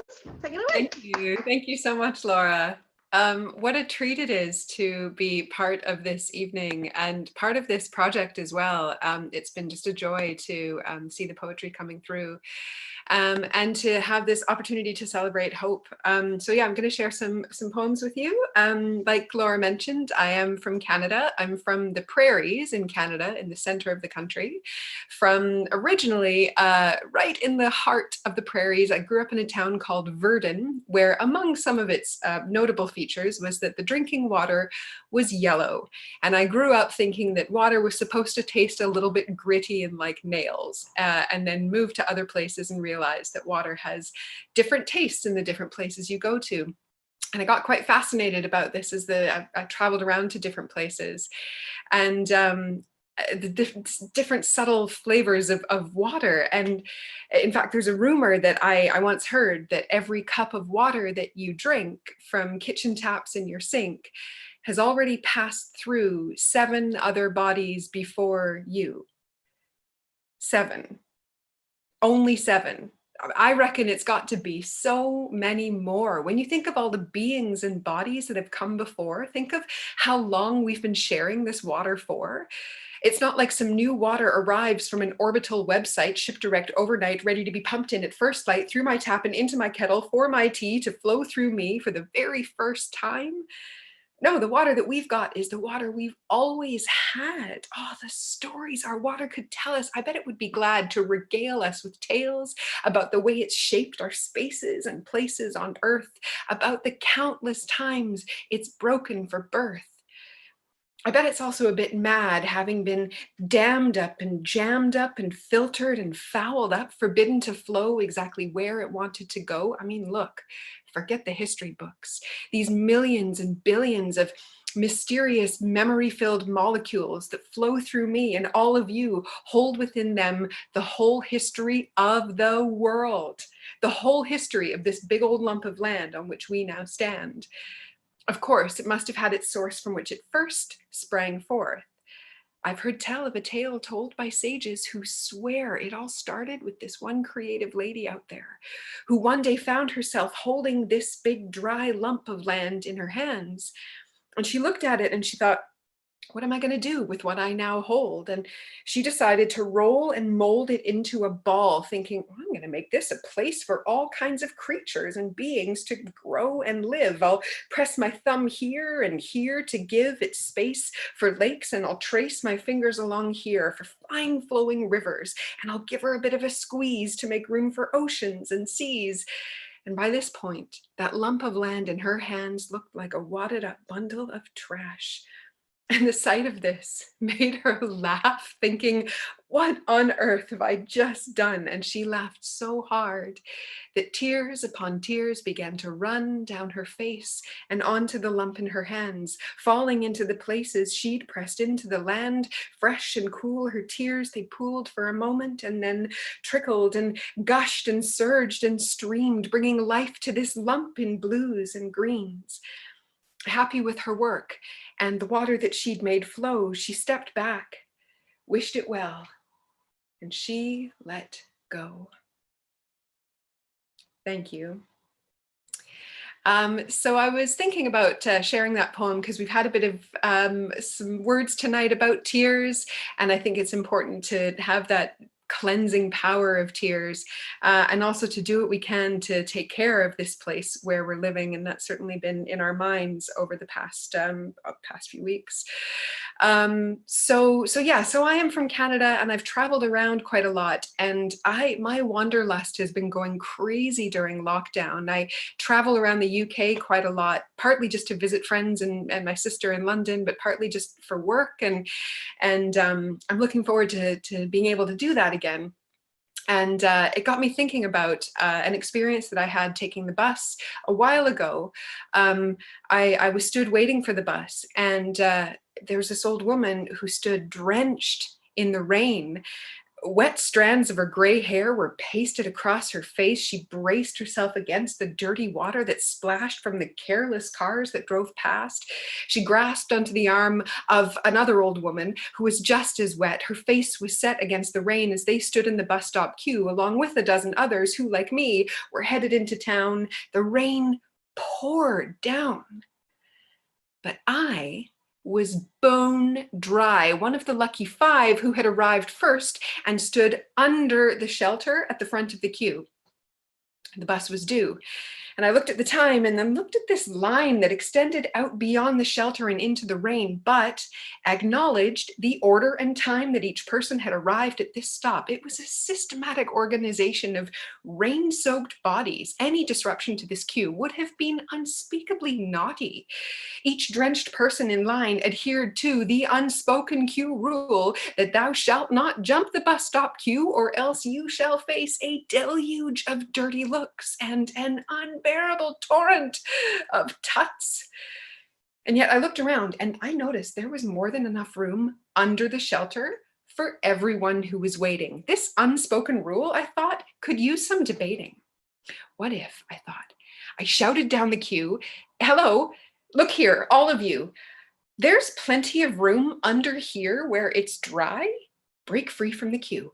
Come along, don't be shy. You, all of you, step up. There's plenty of room under here to bunch up. Standing under here where it's dry and out of the rain makes so much more sense and is a far more sane way to deal with the situation of the incessant precipitation in this queue-forming nation. And people would look up, shaken out of their queue trance, and glance at each other with glints of hope in their eyes. They would step forward, ignoring the order of the queue, transforming from a line into a group, all dry and huddled, smiling together, happy and cheery under the bus stop shelter. cars would drive by and drivers would double take and think, what the hell has happened to that queue? That group of people waiting for the bus looks so happy and cheery. The drivers would envy us. We'd all be so happy to be out of the rain that we'd chat about all sorts, what we planned for our days. And the two old women who had inspired my call to action would start clapping, applauding this revolutionary happening.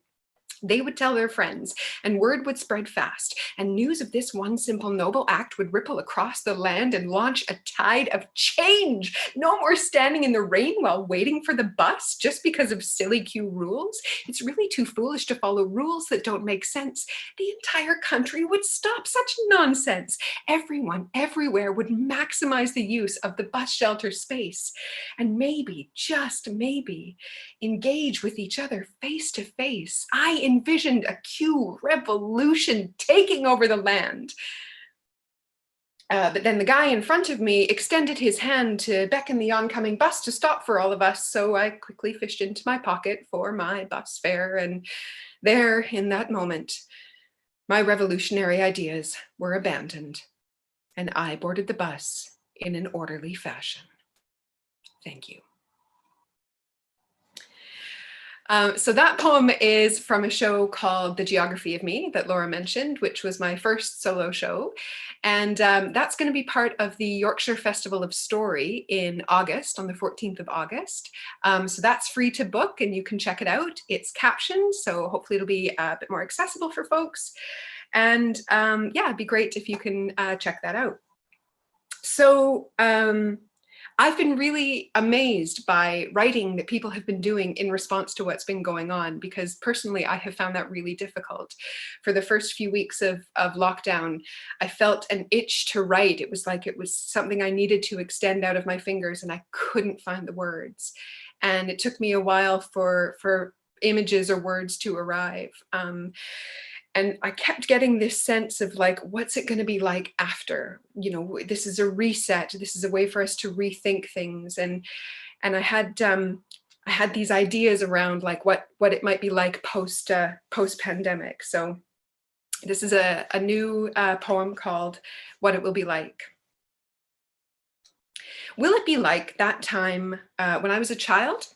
On holiday at the beach, and as I ran wild through the sand and the waves, I had left my wallet unattended, and later I couldn't find it at all. It was gone. Though I dug through the sand in a panic, my holiday money had disappeared. I was frantic. For the rest of the day, I sulked and I cried. That evening, my parents took me aside and handed me my purse. Hang on, so they took it. I was annoyed, but relieved, and I went to book it to run off with my money to go and play. And they said, excuse me, you come back here and stay. What you did was careless and foolish, but I didn't want to hear it. I felt embarrassed and ashamed, and I fear it wasn't a lesson that I wanted to take on board, having to own up to my mistake. Even though it was for my own good, and they were right, I just wanted to go back and play. Is that what it will be like? Or will it be like Live 8 from 2005, the pre-G8 summit benefit concerts that cried, "Make poverty history," spouting sound bites and rhetoric, virtuous, worthy aims for the betterment of countries crippled by ongoing debt? But how far did the campaign actually get? Despite all the star-studded concerts Bob Geldof arranged, how much has global poverty actually changed with all the calls to action on the Live 8 mic? Momentum fell away. Is that what it will be like? The truth is, we have no idea. No formulas, no code, no map to guide us ahead on this road. No comparative strategy put to some rigorous test. So since we don't know what it will be like, perhaps the best way for us all to proceed is to create space to listen to what people actually need. to move beyond sound bites and hype and acclaim, to resist shutting down with defensiveness and blame, to listen to truths with kindness and grace, and to accept that to move forward, we need to face and own up to our mistakes, as uncomfortable as that may be, and to listen to anger and hurt with equanimity. From here, voices that have been silenced can be heard and understood. From here, we can cultivate change for the good. From here, we can be well placed to rebuild with community commitment and political will. Equality, compassion, and respect could be the next things that we see spike. We can do this.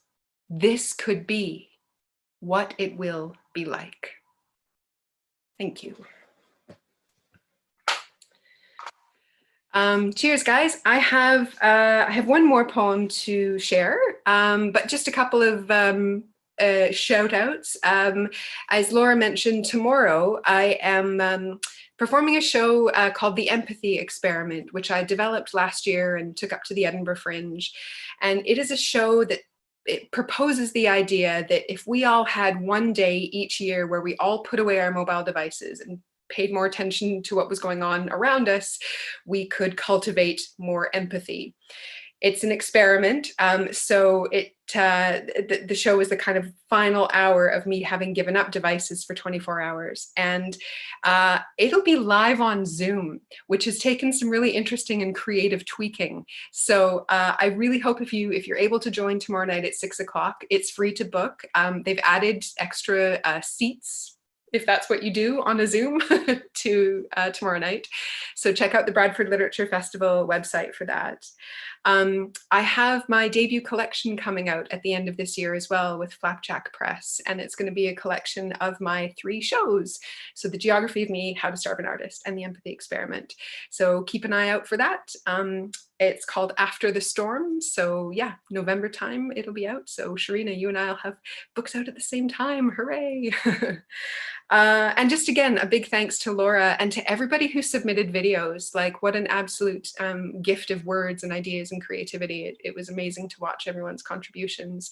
And Laura, thank you so much for making the space for this to happen, because I think the things that we really can cultivate right now are things like hope and compassion and empathy. And these are muscles that we can develop and tools that we can build. And in addition to that, definitely is love. I think love is a natural resource that is within us all. And the more that we cultivate that and build that, the better off we'll be. And I personally have had a bit of a conflicted relationship with love. It's been present at some times and absent at other times. And I've just finally had to reconcile myself to the fact that I am in love with love. This noun, this verb, this full-figured word renders rose-tinted visions for me with edges gently blurred. When I think on love, it's like all of my senses awaken. It's like I've taken a spoonful of thick chocolate pudding to my lips, let the cool, sweet ooze and drip onto my tongue. It's like every sound I hear is sung as a sweet and lazy tune. It's like traffic noises croon. The manic panic of commuters is muted to a gentle hum. It's like warm waves of electricity emanate from every surface that I touch. It's like there's a rush of anticipation sending me wishing to run, leap, twirl through cartwheels to capture the rapture I feel when I think on love. And love loves to play games with me. Love loves to play rounds of tag, sending me racing and chasing after love's zigzag patterns, laughingly darting from my grasp until feet pounding, heart pounding, rounding corners at full speed. I catch love in a corner and need only reach out with my fingertips to whisper a breathless tag. You're it. But it isn't all sunshine and roses. Me and love, we have our ups and downs. Love can be absent for long stretches. Love skips town, slips down out of sight, and as I fight to find the corners where love languishes hidden, meanwhile, I get blindsided and bitten by love's lookalikes, love's doppelgangers, love's wannabes. See, sometimes lust dresses up like love. Sometimes attraction dresses up like love. Sometimes basic human decency dresses up like love. Sometimes fear dresses up like love. And sometimes the resemblance is so strong that even though my inner knowing knows it's wrong, I go along listening for each sound to be a song, waiting to taste the chocolate pudding, putting myself perfectly patiently placed to feel an electric wave or spark, but I stumble and fumble a bit in the dark. Yet despite this absence of light, once you know real love, you know when imitations just aren't right. And maybe I need to look closer through less rose-tinted, less fantasy-filled eyes to see that love is around, just under a different guise. To hear love sung off the tongues of friends, to feel the love that's been sown into the family soil from which I've grown. And as I stumble and tumble through fear that love won't ever really reappear, I reawaken my senses to see that love is always near. Thank you very much. Yeah, beautiful. Brilliant, Rose. Thank you That so was much. amazing, Rose. That was absolutely brilliant. Really good. Awesome. Yeah. And so did you say it's tomorrow at 6 o'clock on with Bradford Literature Festival? Yes. I especially loved your use of rose tinted in the last poem, with the implication that it has a double meaning. Yeah, definitely. So Rose, if I could very quickly ask you to hang around and just announce our winner of the competition, that would be great. I think this video had a resounding high score from everybody. So it was, nobody disagreed. Everybody just thought this was absolutely brilliant. And I'll let you announce the name. This is also, Thank you, Laura. I'll just say that it is for a £100 book voucher. Ooh, So it's a big very, prize. very well deserved as well. Am I okay to share? Yeah. Amazing.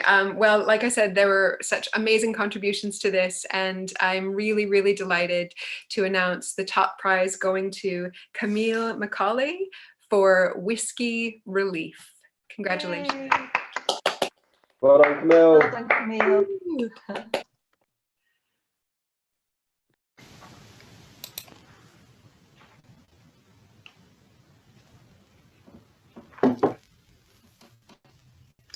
I want nothing less than your heart, poured out across a table at 3 a.m. in a bar soaked in beer. Let the whiskey ease the tongue. I need to see how you struggle in daily life. The world forces a silence in our throats, prevents us from being honest. Roll the truth around edges of lips like it's the ice melting on the rim of a glass. Taste the relief it gives as honey and vanilla soak oak wood. I read that wine should be stored horizontally, but whiskey stands upright and proud, and you are peat-free, high ABV, vintage cask, a humble, sweet, space-side braveheart. I'm a soggy bar mat, soaking up all the stickiness, so I don't wring myself out anywhere near enough. Because I know how hard it is. So I'll do my best to open up in the times you can't. Hoping if I do it for you, you'll do it for someone else and they for another until the whole world is distilled. But until then, I'll wait patiently at the end of the bar with my credit card, ready to buy the biggest bottle of the best single malt. Because don't we deserve the top shelf every time?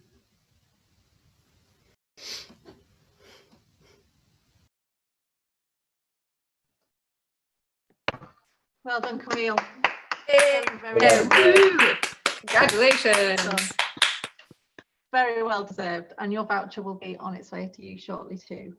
And I just wanted to add, well, first of all, I want to say thank you to Bradford Council for their awarding me a response grant for Coronavirus Response Grant Fund. Without any of this, would just not be possible. That said, it didn't cover everything. And I have sort of footed the bill for some of it, but going forwards, obviously everything needs money. And I'm a big believer that artists should be paid like everybody else should be paid for the work that they do. So just a real shameless plug here for our fundraising GoFundMe account, which has just been set up recently. So I will put links to that on social media that this is going out on, so on Facebook, YouTube, Twitter, and yeah. So hopefully people will dig deep and imagine that if this was a night in a real venue, think about what you might pay for a ticket to go there and see all these fabulous guests, and maybe donate that or something, whatever you can afford. And nothing if you can't afford it. There's no pressure at all. But it would just be good going forward, because we're looking at some really good things with Project Hub, and we want to take that in the future. And we're hoping that we might be able to buy better hardware and software and things like that, so we can really bring good quality arts events into people's homes. So without further ado, I shall move on. Now, before I announce our final guest artist, I'm going to read a couple of poems again. Got me again. So firstly, I thought I'd slot this one in because we mentioned early on in the night about the Black Lives Matter protests and the movement that has come out of what happened to George Floyd in America. And whilst this whole event is about hope, and for me it was about disability and chronic illness, there are many reasons why people are ostracized, or people can be living in difficult situations. And I'm thinking poverty. That's why we did the poverty poem earlier about the Invisible Girl. And I think it's important, and you've got a night like this and a platform, and we've got some guest artists, and it's quite a big ado. I think it's really important that we sorry, my camera has gone skew. Can you just let me know if you can see me, guys? Is it working all right? Cool. Yeah, bro. Sorry, it's just frozen in front of me, but apparently it's still working. Okay, so I thought I'll share this poem. It's called George Floyd. A man, his size, cries for his mama. A man his size. And as he lies on the ground, face down, the big, heavy, white knee presses deep into his neck. A man his size cries for his mama. I'm gonna die, mama. I can't breathe. Please let me be, sir. Please give me some release, he pleads. A man his size cries for his mama in the gutter. Beneath the big white man, beneath the uniform, beneath the centuries, beneath me, beneath the race hierarchy, he cries out for his mama. George cried out for his mama. The big, beautiful, strong black man cried out for his mama. Led out in the street, he cried, he tried, and he died trying. And the people now cry, no more lies. No more shall die. The people cry for all the lives out to the mothers in the gutters before they died. Black Lives Matter. The fight is on, the protest begun because too many sons have gone too soon. Too many sons sacrificed, lost lives. No badge of honor to pin on lapels, just nasty labels that increase the fear. And we sleep soundly because we don't need to fight for what's right. We don't need to stay home at night. We can walk where we like. We can see who we please, do as we need without heed, because we are white, and that is privilege. We will never know what it is like to go in fear every day, thinking about the ways we move, talk, say, everything. Imagine a world where there is no freedom to move, and being alone is suspicious. Imagine having to prove who you are, where you're going, why you're going there, as though the questioner even cares, as though he doesn't want to let you know who is boss and toss the book at you. Imagine a crime you didn't commit, but taking the blame as you're hit with batons.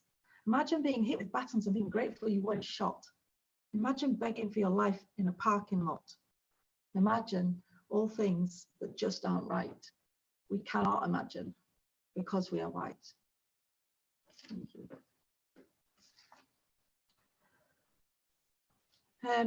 Yeah, it was just, I just felt like we couldn't ignore that topic, and it was important to read that poem. Really well handled, Laura. Thank you. Obviously, it was written by a white person, mainly for white people, so that people realise that we are privileged. And then I just thought I'd share this last one because I wrote this as well, and it fits in really nicely with Project Hope, and it slots us nicely into our next best artist and the work that she does. So it's called A Brave New Accessible World. We've been told to stay home, protect the NHS and save lives, and now the signs changed. It now says stay alert, control the virus and still save lives. And we wear masks that hide to provide shielding of our faces and make places of safety to protect our lives and others' lives. When we go outside, we stand 2 meters apart and the entire arts has been closed down. There's no access now. Theatres have been shut down, open mic nights in town restricted. So with nowhere to go to tell what we know, we've adapted. We've learned to do what people have yearned. We meet using tech and check in with each other. We chat and natter, things that matter. The arts have, in a way, become more accessible than ever. Because people like me who live to speak, to share words week to week, but couldn't find places to speak, that accommodated my seat on wheels are doing cartwheels, metaphorically, of course. But the source of accessibility is will. It won't fit the bill anymore to say that's the only door. There's no ramp for the floor. And the toilet doesn't work anymore. And the lift has been broken since 2004. No more will we say, we can't do it that way. It's too tricky. And Vicky is the only one who knows how to Skype. And we need you to come into the office and type because she's on maternity leave. So you'll need to come into the office, won't you? We can't meet online, it just won't do. We need to meet you properly. Well, we'll meet with or without you. You do understand that, don't you? We'll have to go ahead without and type up the minutes. We'll send them through for you. It'll save you trouble of coming out too. No longer will we feel alone, isolated with a permanent tone of loneliness. No longer will we be ignored because making it possible is a chore, because we all know how to Zoom, meet on Teams, Skype Hangouts too, house party too. Although everybody resorts to Zoom because you get 40 minutes free to 100 guests. We all know that Zoom is the best. You can add a password to stop the sex pest. None of us do any of this before. So I dare you to tell me there's no accessible door or floor or lockable toilet or any other reason you can't have me there because I'll Zoom in anyway. Tell me I can't if you dare. Thank you. Yeah. Woo! Amazing. Thanks, guys. Empowering poem. Mighty. So that just leaves me to introduce our final,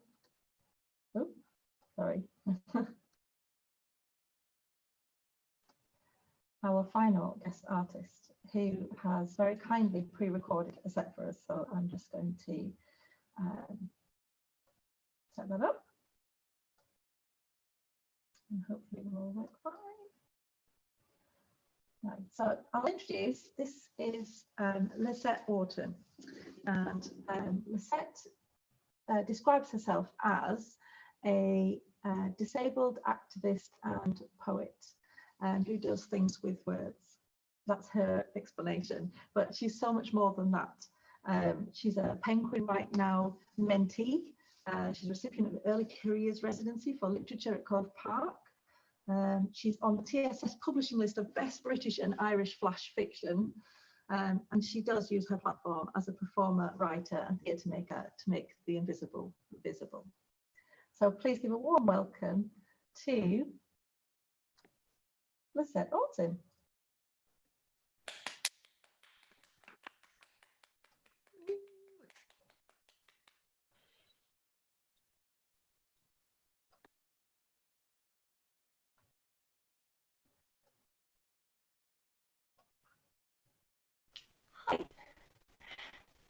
I'm me. you're me too to you, so I'm Mimi and you're you me. Yumi is a clothesband I found on sale in Lincoln with my sister when we missed a walk along the city walls because the cathedral was shut. Shut. Shut your eyes, shut your mind, be kind to kittens and all the fluffy things. But not to slugs. Do we have to be kind to slugs? He says I should kill them, that they'll eat the plants, so when he's not looking, I chuck them over the wall and pray that slugs bounce. I once sniffed a slug. Shh, don't tell. Makes me sound like a minger, which I'm not, except for when legs and body die and I hide and I can't get out of bed for days. But anyways, that's a secret. Secrets kill. Did you know that? Not by stealth or being squished by a boulder or a mouldering of your liver caused by ingesting a poison placed on your plate by a spy in a bowler hat who walks away and 5 minutes later you're dead. Just like that. No, by stealth. They attach to your heart, to your lungs and squeeze slowly. Don't notice at first. Just the burst of creators lessened and the need to achieve retreats to a little red dot at the end of the bed and the world trundles on by like you're dead. But hello world, I'm still breathing. Just, if you must pass me by, could you please tell me why? Because it's dark and cold and lonely in here. Secrets stifle. Secrets steal souls. Secrets about slug sniffing, not so much. They can be told to a drunken sister and years later appear on a card from moonpig.com. But secrets about sticks and days of not washing and drawn curtain months, can't tell you that. Tell you this instead, put on my smile, hide behind my secret pleasure. There is something truly delightful about the nibbly crunch of a toenail munched titbit by titbit, millimetre by millimetre, with the juicy layer. What is it? Fudge, passed back and forth through almost shut teeth. Once I used to be able to arc foot to mouth to bite and trim. Now I need to pick, pick, pick. A form of loss, of ageing. Far less satisfying. But pinging crescent moons over carpet piles still gives me a thrill that lasts a while. No, that's not it.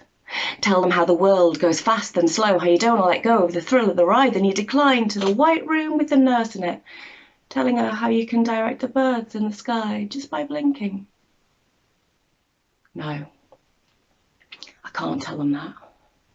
They'll hate me, they'll fear me, they'll reject me, leave me, abhor me. Try it. Just try. They may just surprise you. Sometimes I'm staring at the me in the mirror and I feel it. Sometimes I'm at the supermarket and I hear it. And I know that on the way home, the traffic lights will tell me their secrets. And I know I'll be able to direct the birds in the sky just by blinking. And I'll know that fast is just around the corner. And I'll know how sweet the roller coaster is. And I'll know how from up high, the whole world is smaller than a pinhead that I can wear on my lapel to keep it safe. And I know the drop, the plummet, leave your stomach at the top depths, and I know the fear in my husband's eyes, and I know that temptation eats resolve like stone beat scissors.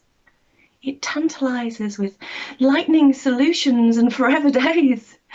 Who needs sleep? And yet, you link your hand into mine, and I know that touch. And I know that skin upon skin that has survived so much. And I know you will reel me back like a starlit cord.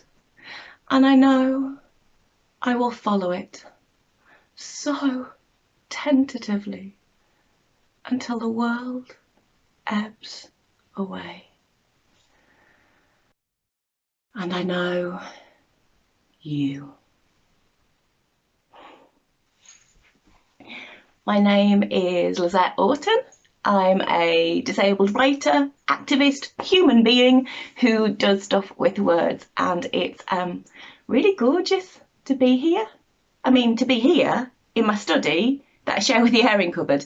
Not so wonderful, but to be here as part of this community, blooming lush. Thank you, Laura, for organising Project Hope, for doing such an extraordinary job, and to all the winners, huge congratulations. I wish I could be there all together cheering, but this will do until we can do that again one day. Hopefully we can all meet and say hi in real life. Okay, I'll stop whiffling. I'm doing this live like it's a proper set and I've got my glitz on. It's mint. Okay. This is about me awakening to being a disabled person. I stored them carefully in my childhood's box room, drawn curtains, silence, and a red dot upon the stereo. A life on standby. I have been on standby. I forgot I had wings. I buried them as securely as death. There is not remembrance of that which you have forgotten, nailed shut. Bang in those nails, make it airtight, dream tight, sob tight, memory tight. But I did not burn it. It sat, waiting, a humming white noise, no colour, living in grayscale. In phoenix emergence came that buried, deep, sacred space. This is not new. This is heritage of my past, documented in ink and myth, stored and collated, dusty with creaking time. These are my wings. Shoulder blades twitch, my height, my chest, my words. I soar on cobwebbed skeletons, age and mould bitten, heartbroken. But they still fit. I rediscover. I am reborn. I am awake. I am fear. I carry those grayscale boxroom years as a reminder, relapses and resting, pain that has holes in my sinews, eats creativity like they were the sweetest of morsels. They will reoccur, but I will not bury my wings in a box. I will leave them on my bedside table like teeth in a jar, ready to place back on when I re-emerge from the dark. Temporary pause, not forever. I do not believe in forever. This is my prologue. And from writing my prologue, I went on to be a little bit kick-ass about disability rights, about fairness, equity, equality, all the stuff that the world really needs right now. So this is about that. Granny has a second best room where all the second best things live. The biscuits are left out long enough that their crunch is lost under the tannin tang of cut price tea. The crockery doesn't match. The porcelain is thick and ridgy, and there are no serviettes to mop up the dribbles where lip clashes lip, just empty cardboard kitchen-rolled innards lined up on spikes. Granny has a second-best grandchild who hides in the second-best room. Granny doesn't know that the grandchild knows that Granny knows she's second best. But the grandchild feels it, eats it, lives it, breathes it. The grandchild has been customising in the absence of light, and visits from the refined sorts whose voices dance down the corridor and trill at the door of the second best room. The porcelain army is amassing. Little Bo Peep no longer gives her that she's lost a sheep because the atomic bomb is ticking, tick, tick, tick, under her cloak. Who made her second best? And wear the bonnet and hand over her earnings to the man in the suit. You did. The lady of the manor once danced into his arms. Who made her bow to his kiss as patriarchal? Fetch my pipe and slippers. You did. Now his head is no more, and his insides are hollow and filled with the grandchild spit. Phlegm, gob, phooey, greeny, loogie, goz. The grandchild knows that her legs don't work, doesn't need Granny to whisper that her legs don't work, doesn't need to be in the second best room because her legs don't work. The grandchild knows that the world don't work, needs Granny to roar that the world don't work, needs the second best room to crumble because the world don't work. The grandchild has been customising in the absence of thought and light and consideration and access. The porcelain army stands to attention at the door of the second best room. The second best room, the second best room, the second best room, second best room, second best room, second best room, second best room, second best room, second best room, second best room, second best room, second best room. Live your whole life there. Tick, tick, tick. Gas masks ready. Tick, tick, tick. Well, that bit went a bit wonky in the middle, but I'm sure you didn't notice. This is what live is all about. Live in my study with you tonight, which is lush. So at the moment, I spend a lot of time wondering, what would Frida say? I have a print on my study wall. Monobrowed monotype. She gives me the side eye and in aerial font asks, what would Frida say? She'd say it in Spanish, rolling syllables and heat in her mouth mixed with long tongue-curled cigar smoke and husky curses. I'd understand through pigment osmosis, emblems and whispers of thought painted in pain and sex. She'd say, take your pain and write it. Hang it from your heart with meat hooks dripping. Take your womanhood and flaunt it. Dress your curves and flaws in colours electric, so the world claims your insecurities, vanquishes your fears, leaves you strident with limbs splayed. Take your love and pour it loosely on the bedroom floor. Wrap it around husbands and friends and lovers. Dance through midnight steep cicadas, humming. Take your heart and bury it deep, so that he may not trample upon its bones. Hide it beyond smell and taste until you have forgotten his touch. Take your weeping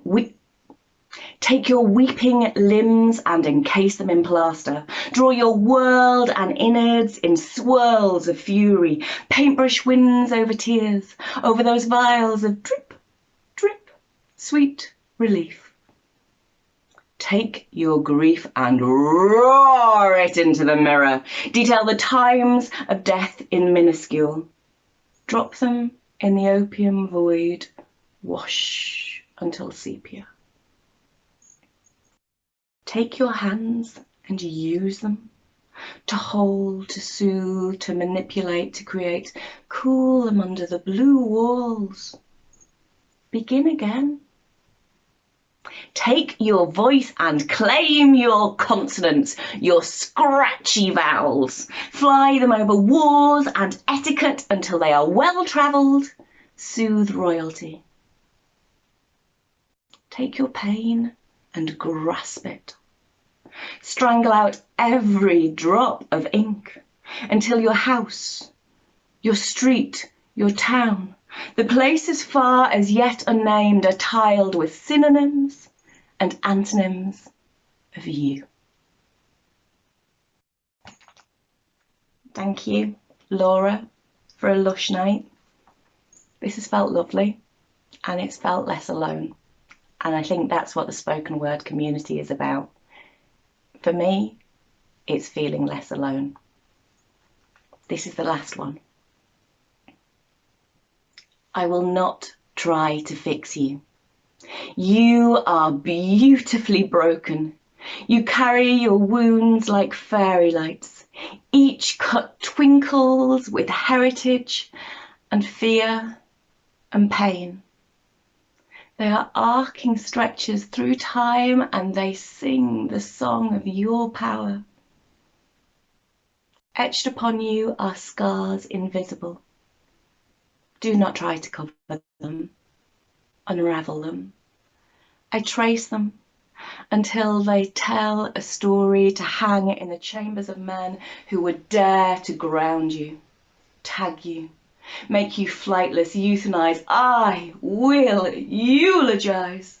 Write each smear and stride upon their doorstep so that when they leave for work in the morning, all they see is your name in the same moment. Syllables synchronize and birds take off into the sky, carrying it amongst their wings, raising you, elevating your voice above the broken pavements. We relay slabs, lay cement in cracks, fill holes with gravel.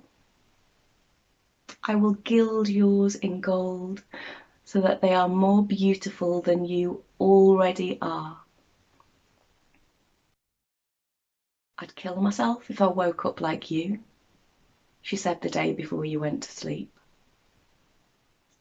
I ring my freckles in platinum, my cracks in music. I will soar for you. I will not try to fix you. You are beautifully broken. Do not try to fix me. Cheers, everyone. Be kind to each other.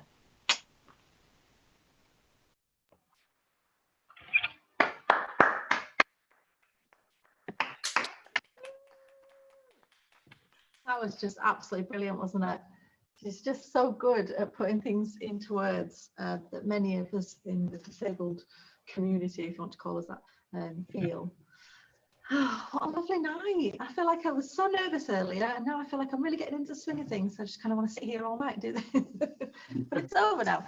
I just want to say a huge thank you to my guest artists for the time that they've taken sitting and watching all the videos, and then to join us this evening and share their work with us. And I just want to give you all a massive round of applause. I'm sure everybody is at home too.